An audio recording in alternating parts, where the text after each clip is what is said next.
Welcome to High Growth Matters, an open comp podcast for influential players in the pre-IPO ecosystem. This show shares insider knowledge about building a badass business, and the expert conversation you're about to hear will cover everything you need to know about hiring and retention, fundraising, leadership, diversity, and more. Let's get to it. Hi, everyone. Welcome to another episode of High Growth Matters, an Open Comp podcast. My name is Caitlin Allen, the VP of Marketing at Open Comp, and today we are going to talk about how to prepare for pay transparency in California. So whether it's required by law or simply demanded by workers, we all know pay transparency is no longer an option for U.S. employers, and that's especially the case for those with employees in California, where pay transparency laws go into effect on January 1st of 2023. So today's guest, Gianna Driver, lives and works in California, and she is going to share with us today about how her team is preparing Exabeam, where she's currently serving as CHRO for this legislation. Gianna, thank you so much for being here. Thanks, Caitlin. I'm excited to be here. Really excited to have you. So let's start off with the basics. Tell us a little bit about yourself and about Exabeam. Sure, yeah. So Gianna Driver, I am our CHRO here at Exabeam. Exabeam is a global cybersecurity company. We have approximately 700 employees in not just the US, but scattered across the globe. And as CHRO, I get to oversee fun things like HR and recruiting and compensation, total rewards, and learning. So super jazzed about our fabulous team here.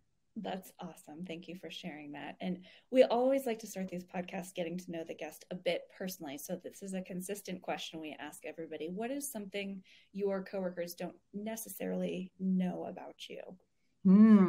Yeah, well, so I live and work here in the San Francisco Bay Area, where I've lived for about 20 years. And I think a lot of people don't know that I'm actually from a teeny tiny little small town in East Texas. So I split my time growing up between my mom and dad. And when I was with my dad, we had a small beef cattle farm in East Texas. So I grew up roaming around cattle and riding a motorcycle and all of that stuff, which I have to say, not many people in the Bay Area do. No, not very many. That is such a fun fact. Thank you for sharing. Yeah. So in our prep call, Gianna, you made the comment that you love that we're moving towards pay transparency as a nation and a world.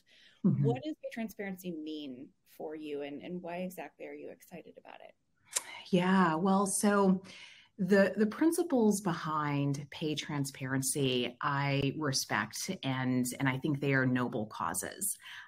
Meaning, the purpose behind pay transparency rules and legislation are to ensure accountability and pay parity, pay equity. And in a world where, unfortunately, there is still pay disparity between similarly qualified folks, I think that transparency and rules like this are wonderful ways to help organizations and leaders be accountable. That said, I didn't say that it's an easy task, and I would say that for organizations who are serious about this, with transparency comes the need for education. And so, transparency without context setting and the appropriate education methods is not going to be super effective. So I am excited about it, but I'm also excited about education and knowledge sharing so that people truly have the context behind pay transparency laws. And that's truly the difference between concept that we all can rally around and actually actioning it. So I agree. Very well said. And I'm curious, so if you've got pieces in place already at Exabeam preparing for pay transparency and things already in effect that are there to ensure it for the organization, that has to start in some way at the top, whether that's Exabeam's board or investors. What would you say the interest level is there and the education level is there around this topic? Yeah, well, thankfully, we have a pretty experienced group of folks on our board of directors. And specifically, we have folks that have served on compensation committees before, people who are knowledgeable about some of the laws and efforts to ensure equitable compensation. And so they're very interested, and they're also holding us accountable for making sure that we're compliant, but also that we're educating our workforce appropriately. Love that. Really, really helpful when you have exec buy-in. I've seen a number of studies recently, both actually a survey that OpenComp ran last year, and then don't remember who put it out within the last week, but Torch actually, showing how much of a gap there is between the priority level that many C-level executives put on pay transparency and DEI and their ability to actually take action on it. So that's wonderful to hear. Totally. One of the things I was actually going to add to that, Caitlin, is when you mentioned the board, what I have found is when the board is focused on something and passionate about something, it really helps the leaders and organizations take that topic or that item seriously. And we're fortunate at Exabeam that our board is also, in addition to pay equity and compensation equity, they're equally passionate about diversity, equity, inclusion, belonging. And just as organizations and boards will ask the management team to produce roadmaps and statistics and plans for sales and for the product engineering, roadmaps and stuff like that, we also share with our board information about how we're doing around diversity, equity, inclusion, belonging. So it's really awesome to have that buy-in and support. I love that. And I think, at least from my perspective, the way the human mind and human actions tend to be motivated, there's a bit of a carrot and there's a bit of a stick, and sad or true, we tend to respond to sticks a lot more. So I'm excited to see that board and investor sponsorship totally brought in here in the next couple of months and years. Totally. Yeah. What would you say, Gianna, what are some of the challenges that are inherent to preparing for pay transparency, despite the fact that you're excited about them and your team is preparing? There's a lot of things I'm sure that you need to put in place. What's that look like these days? Mm-hmm. Yeah. Well, so as we were mentioning a second ago, with transparency comes the need for education. And so my team and I are focused a lot on preparing content and materials for employee education. So I'll give you an example to help make this a little more concrete. With pay transparency in our job descriptions beginning next year, we're going to be required to produce ranges for roles. And let's say that, a range for a role is, I'm making these numbers up, but let's say it's $50,000 to $70,000. Well, a lot of employees who are current employees, let's say that someone is earning $55,000. Well, if they see a role posted for their role, they're going to see that range of $50,000 to $70,000. They're likely going to go to their manager and say, "Manager, hold on a second. Why am I not earning $70,000? It's often the case when people see a range, they focus in on one part of that range. And so it's super important that we're preparing our leaders and managers with content, information, and material so they can thoughtfully and authentically engage in those conversations, right? Because with ranges, not everyone is exactly in the same situation, even though, there's a range of 50 to 75 or 50 to 70,000 in this example. Someone could live in the Bay Area versus in, the Central Valley of California. There's a cost of labor and cost of living difference. So there's a lot of different factors that have to be considered when we're looking at pay ranges and pay transparency. So we're focused on building out that content and material for our managers and leaders. That training is so important because that is the first place employees will go, is to their direct manager to ask those questions. And we've noticed that also it's very, I think, natural for us as humans to focus on the top of the range in aspiration. Yeah. But it just by pure numbers alone, like the top of a range or 100th percentile of a range means that not many people are at that point. Exactly. We've actually seen companies start to post midpoints for their ranges in their job posts as a way of meeting requirements, but also maybe helping people anchor to a more realistic number. So very understandable that that's something that needs to be anticipated and accounted for. Yeah, absolutely. What you had mentioned as well, you've created something called a compensation committee at Exabeam. What is involved in that committee? What's its charter? Who is involved? Yeah, great question. So what you typically find is organizations that are newly formed and pre-IPO. Often in those cases, so we're talking, seed rounds, Series A, Series B, perhaps even Series C. Oftentimes, their board of directors is just the board. And then what happens is, as an organization grows and evolves, and there are more execs and more layers and levels and hierarchies, organizations get even more sophisticated about their compensation structure. Mm-hmm. And so what often happens is a subset of the board starts to sit on a committee called a compensation committee. There are other committees as well that a board will typically start to have a little bit further in its evolution, things like an audit committee or a non-gov committee. And so specific to a comp committee or compensation committee, but comp committee for short, these are subsets of the board who are tasked with overseeing the compensation and total rewards practices of the organization. And it's an accountability arm. And when we say compensation in this regard, it's usually base pay, any sort of incentive or variable pay, as well as equity, which, for many folks in organizations, especially leaders, is a significant part of overall compensation. It is. Wonderful. Again, love the top-down championship of that particular value and initiative at the company. Yeah. So you've served in C-level positions, Gianna, at both public and private organizations. And I imagine you're calling on that experience as you lead your team in getting ready for pay transparency. What are the guiding principles and the best practices that you're keeping top of mind? Mm-hmm. Well, first and foremost, I'd say as just guiding principles in general in this type of space, when we're talking about very sensitive and emotional topics for people, being communicative, proactive, and working with honesty and high integrity are baseline must-haves, right? So then everything we do is on top of that foundation. As we look to institute some of the programs that we're talking about, whether those are education programs or pay transparency programs, we need to anchor them in something. So something that an initiative that we're embarking upon right now at Exabeam is a global leveling project. And so what that means, and I'm sure that many of your audience and listeners are probably nodding in acknowledging nods, but also probably memories of pain, because it can be a very laborious process. But simply put, a leveling exercise is the process where we go through the organization and we look at all roles and all people in those roles and we level them. And that's what really starts to then anchor compensation. Because you need to have some sort of framework and objective way of saying this is where someone is in our overall job architecture and hierarchy. And then what happens is we look at benchmarking, right? And so we, like many tech companies, use Radford, but there are many other tools out there that you can use for benchmarking.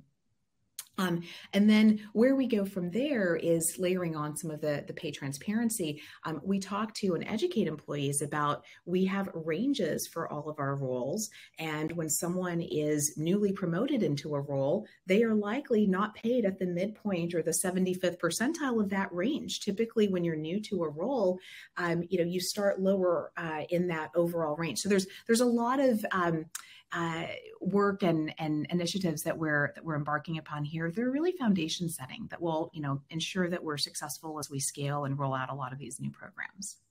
Foundation setting really says it. I think that makes a lot of sense. And I imagine too that job leveling project will bear a lot of fruit for things like career pathway development and retention and culture development and employee satisfaction. So hopefully that comes back to you in spades. Yeah, absolutely. Well, you mentioned earlier, Gianna, that you're addressing already the employee concerns that can naturally crop up when someone might notice the top of a range and compare it to their existing salary. What are other employee concerns and questions that you're expecting or maybe even already receiving during this transition? Mm-hmm. So we've already started to get a trickle of questions from our employees around how are we taking into consideration geo complexity. So especially during the last couple of years in a pandemic remote world, many employees have moved from a higher cost geography to a lower cost geography. So we're getting questions around, okay, well, with the pay transparency, how does that, how does geo play into overall compensation? We're also receiving questions around the base bonus mix. So in other words, like you've got base pay, but then how are we thinking about the mix between base and bonus? Our answer to that is we do go back to leveling. It's super important to have leveling because then you can say, okay, per level, here is what that mix looks like. It's I'm making this up, but it's a 5% at these levels, it's a 7% bonus at this level, a 15% at this level, or whatever those are. So we're starting to get a lot of questions like this, and this is where I also go back to educating our leaders about this, but also educating overall employees. Right? It shouldn't just be the leaders who have this information. Let's share knowledge openly and freely amongst everybody. Love the consistent theme of education, and also love the consistent theme of building a foundation with something like a job leveling framework, because it really provides a structure for those conversations. Mm-hmm. And I imagine that some of those employee questions are coming to you or your team directly, and that some of them are going to their actual direct manager. And so maybe we can circle back on the topic you mentioned earlier of how you're training people managers to address questions. Mm-hmm. How a question is answered can create trust, it can create transparency, or it can have the opposite effect. And so could you maybe give us a look under the hood to understand what that prep looks like? Is there role play? Is it a one-to-many workshop? Like, what are the things you're doing to make sure that the material is being absorbed and that people managers can action it in a way that reflects who Exabeam is from a values perspective? Yeah, great question. So what we're literally creating and recording right now are hour-long sessions that beginning in January, we'll invite all people managers to, and because we are geo-complex with time zones and stuff, we'll have a series of workshops, same content, but there'll be drop-in sessions, and each manager and leader is expected to attend a session, and in it there's a variety of ways that we're communicating. The first, call it 10 minutes or so, is foundation setting. So it's, here is the world as we have it today. Here's where you go for information. This is what those ranges look like. This is what those ranges mean. And then there is a little bit of a role play that we go into of a direct report and manager. And we've also got some really fun, engaging, and funny YouTube clips that we've put in there. And then we also open it up for questions. So I think right now we have about 15 minutes that are dedicated to questions. In addition to this, though, we're also training all of our HR business partners in how to answer questions that their leaders are going to be, asking them about, the leaders they support. So there is this train the trainer model as well. And we do have a compensation and total rewards team. So obviously they're the experts for any sort of true curveball, difficult questions, because some individuals start to really get in the details of, okay, talk to me about your RSU strategy and how that plays into levels and, pay transparency and stuff. Because when we talk about pay transparency, that's more of a cash driven disclosure. It doesn't take into account equity compensation. It doesn't take into account other benefits and, that we offer our employees. So we want to make sure that all of our team has that information.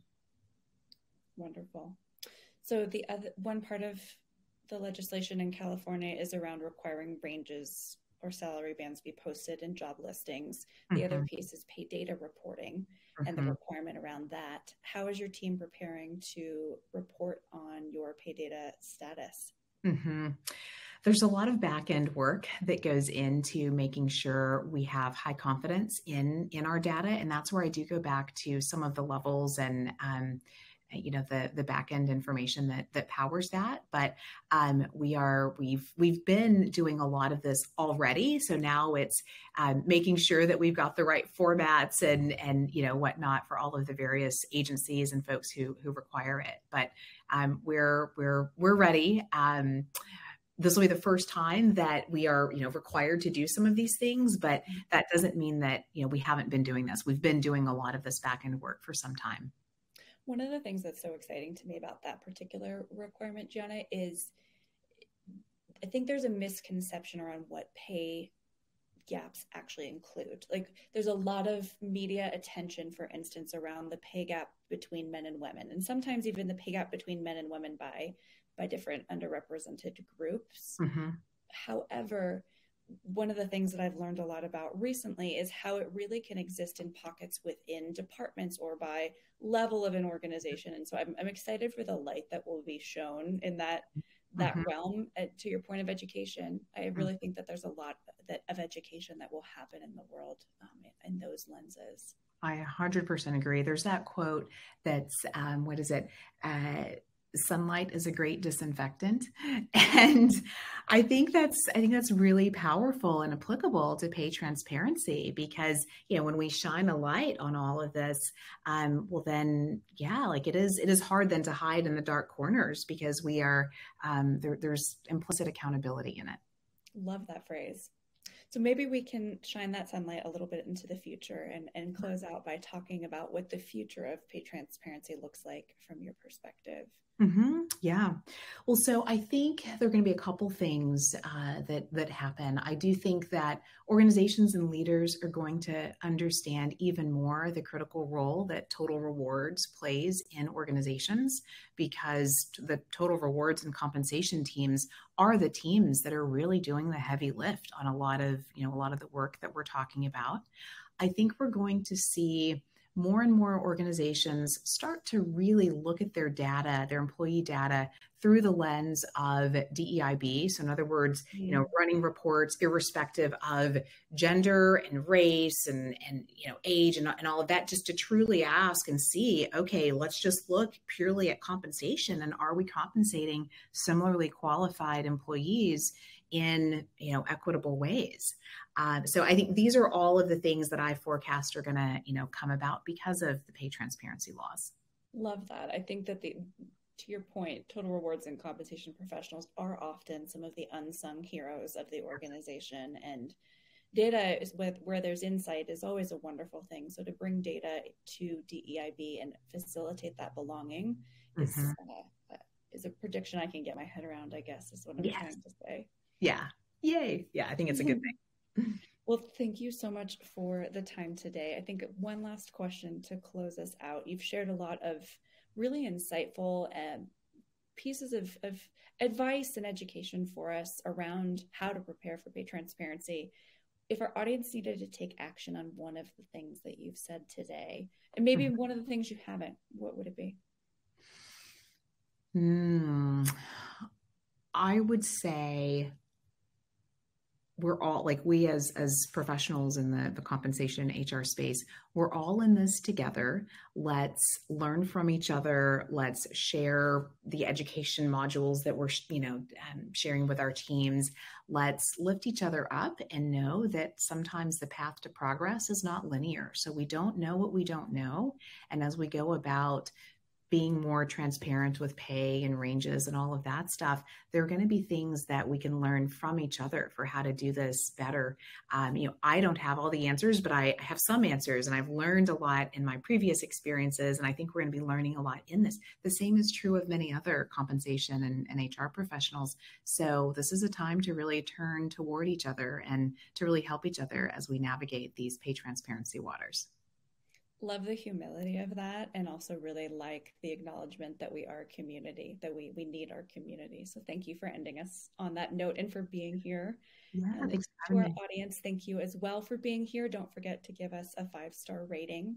And if you have any ideas for topics or guests, you can email podcast@opencomp.com. Bye, everyone. Bye. Win top talent while strengthening runway with OpenComp. Thousands of the world's fastest growing companies use our compensation intelligence platform because it offers the most competitive benchmarks and insights available. To learn more, visit app.opencomp.com/signup.